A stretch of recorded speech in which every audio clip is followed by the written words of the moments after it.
Voilà, donc on va regarder les hauteurs. Ici, hauteur. Tac, on a les cases qui apparaissent. Hauteur sur le fond, c'est la hauteur à laquelle l'usinage va s'arrêter. Donc là, si on peut choisir soit le fond du brut, en général c'est ça, avec fond du brut exact, on peut être plus haut ou plus bas.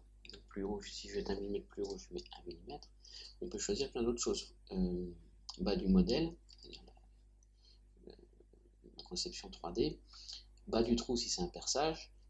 Et si je lui dis si je veux traverser un peu plus loin, je lui dis moins 1 mm pour être certain de bien décoller tout le bas. Donc ça c'est la hauteur sur le fond, c'est la fin de mon usinage. Hauteur sur le dessus, c'est le dessus de mon usinage. Donc en règle générale, c'est le dessus du brut. Pareil ici, c'est là où on va commencer à trouver de la matière. Donc en général, c'est le dessus du brut ou le haut du trou. On rajoute un petit dixième pour être tranquille, pour être certain que ça ne vienne pas taper dans la matière. Mais c'est exactement ça.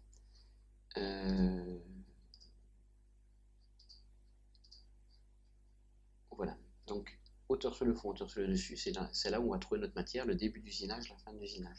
Hauteur de retrait, c'est la hauteur à laquelle la fraise va se retirer en fin de cette opération d'usinage.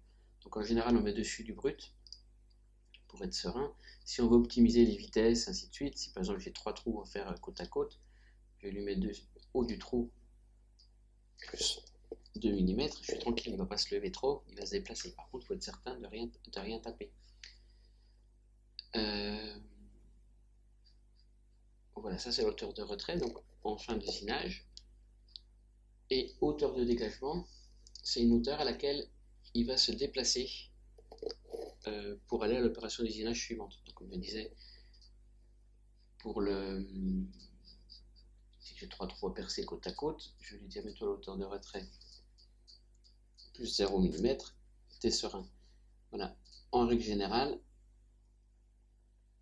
on peut se régler pareil par rapport au dessus du brut, ainsi de suite, mais c'est bien de se caler par rapport à la hauteur de retrait parce qu'on est quasi sûr de ne pas toucher de matière.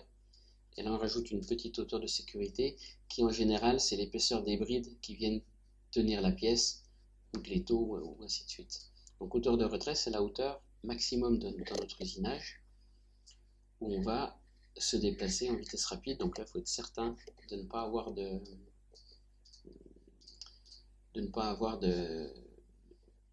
matière ou de pâte de bridage ou de vis de fixation ou quoi que ce soit. Voilà, donc ça il faut bien les assimiler. La hauteur de dégagement est dépendante de la hauteur de retrait. Si je mets une hauteur de dégagement plus basse que la hauteur de retrait, en toute logique, il me balance une erreur. Voilà, hauteur de retrait, machin, tata. On peut le forcer, mais c'est pas intéressant. Voilà. Donc là, on a nos hauteurs qui sont sectionnelles. Alors j'ai mis n'importe quoi. En général, on met dessus du brut plus 5 pour être serein. Ces hauteurs-là, il faut les optimiser quand on a de la production série. Il faut les optimiser parce que c'est une perte de temps inutile. Voilà, donc je pense qu'on a fait le tour.